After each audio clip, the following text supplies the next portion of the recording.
Hey there, Byman here, and welcome back to another video. Before I start anything, that this is a review slash discussion. I will not be showing the actual episode. So if you want to see the actual episode, go to some streaming site that will show you it. I'm not going to. Okay, now that I got that out of the way, the episode I'm talking about is Deathmatch to the Parallel World Episode 6. City Defense that started with a deathmatch.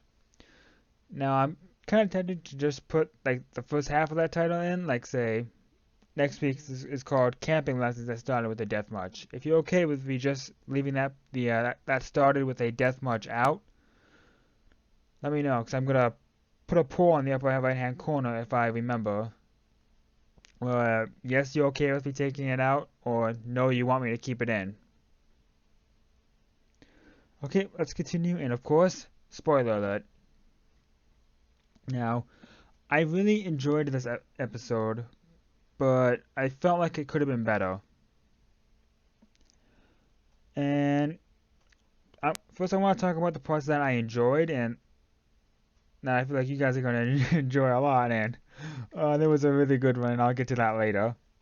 But the first part actually happens right away, and that is when Zena has stopped by the end of, because she wants to know what Sato's up to on it, and wants to know if she can tag along. I don't really know how to put this, but she's fidgeting, she's blushing, she's kind of averting her gaze, wondering what she's asking Sato what he's doing for the day. Sato says, "Oh, he's gonna go to the odd jobs," or I don't really know how to explain this. I guess like in this case they're kind of considered like realtors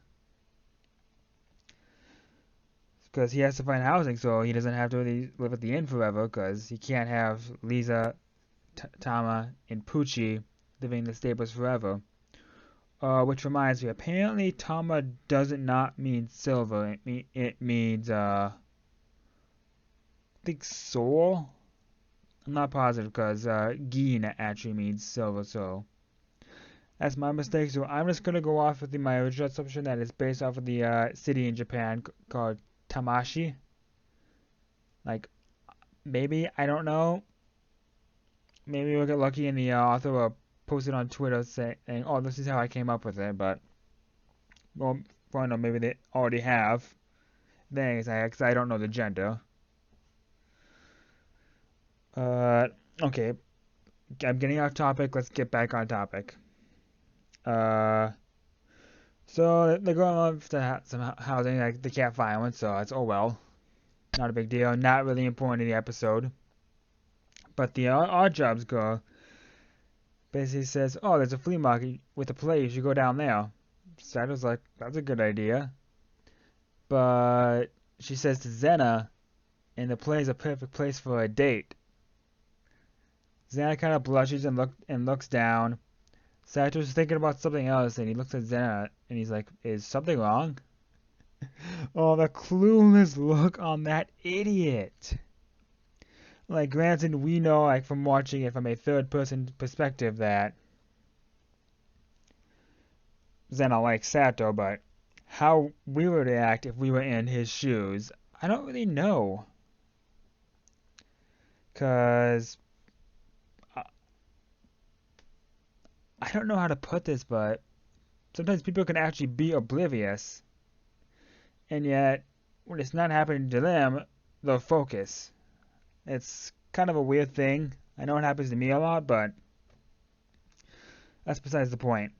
Now, the part I want to mention is this play. It's not really important to the storyline. I don't think it is, anyways. I think it might be like a building block. Now, it's basically kind of like a Romeo and Juliet knockoff, where a wizard falls in love with a princess. They love each other, but they can't be together. The wizard is killed by the princess's fiance. Princess kills herself. Wizard comes back to life. Pretty much kills a whole bunch of the not noblemen's kinship. But a holy knight kills him before he can kill the prince. kind of like a love tragedy, but during the play, Tama and Pucci can't follow the plot, so they fell asleep on Sato's lap, and and as you can see from this first image uh, that Tama and Pucci, well, these images I'm putting two, because I feel like you need both to understand, and I left the subtitles in just for a reference. Tama and Pucci are dreaming of meat and they're talking in their sleep. It is so adorable. I don't know how else to put it. Tom was just like meat, and then Pucci would kind of like semi wakes up and says delicious meat.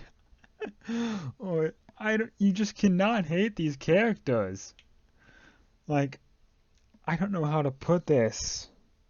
This at least watching those two makes up for this episode no matter what. Makes up for any episode so far at least. Now we have got to see them.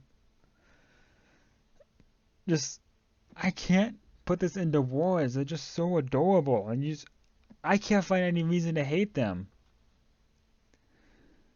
Now, after the play ends, we actually get to learn that the play was actually changed by the nobles because actually the princess was actually a commoner, the wizard was a commoner, and the nobleman was just some creep who had the entire wizard's immediate family killed.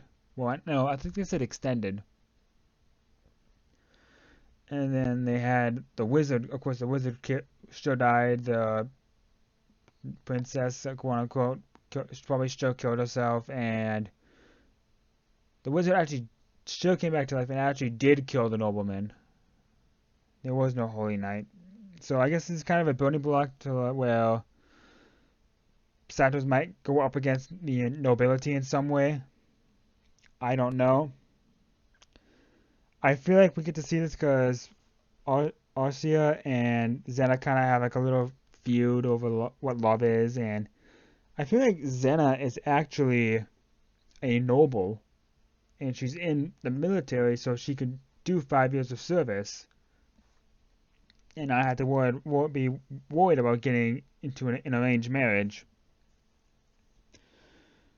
But that's besides the point. So stuff happened. The city gets invaded by some flying ants, which I was like, okay, here comes the best action, but no, it was extremely anticlimactic. The ants were only level 3, so not even a chance for the standard soldier in this anime, so it was just disappointing.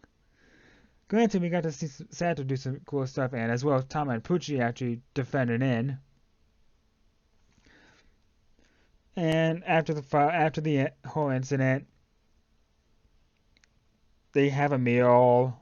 Well, they as in Sato, Tama, Pucci, Lisa, Arcia, Lulu, and Sato thinks Lulu's still not feeling well. He goes to try to find a pharmacy, but some people he saved in the labyrinth stop by, want to buy him a drink, but they don't buy him a drink at a bar. They bring him to a brothel.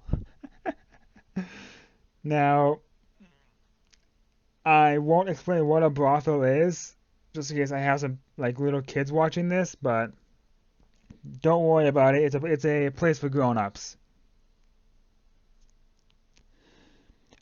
So then but on his way out, he sees a suspicious figure. So he follows. He ends up finding some kind of weird shadow creatures and kills them. He finds a were-rat with a red helmet and a young girl. He takes the young girl to the odd jobs because apparently she knows him. And it turns out her name is Mia, who is the were-rat called her a princess, so I assume she's a elf princess. By the way, she's an elf. Same with the odd jobs manager. I feel like this is going to be so important in the future episodes. That's really all I wanted to talk about. Like we give this episode about 3.5, 4 stars, just because we got to see more of Xena and Sato's relationship. We got to see a potential look into Xena's family, because we don't really know much about Xena. All we know is that she's in the military. We don't really know much about her. Well, that actually like Sato, but that's about it. Uh, then we got a lot of adorable moments from Tama and Pucci. That definitely makes up for the anticlimactic fight scene. Like granted, when he fought the Shadow creatures, that was also kind of anticlimactic because when you're just level 300, you're facing enemies on only 10% of your level. It's pretty disappointing. In fact, I think they were even less. Let's just wait until like further down the road where he has to fight like level 5 million stuff or something something crazy like that. But I am definitely going to keep watching this anime. We'll definitely keep making videos on it, and I will be back tomorrow with another video. I'll try to get it up before 1 o'clock, but we'll have to see what happens. By 1 o'clock, I mean 1 p.m. my time. Final thing is the next episode is called Camping Lessons that started with the Death March. No idea what's gonna happen. I just figured it'd be something with Mia. This has been Byron, and I need you guys to do a few things. Number 1, hit that like button. Number 2, click the subscribe button. Number 3, turn on those notifications so you never miss a video. Number 4, share this video around. And number 5, meet me in the comment section for a discussion on this episode.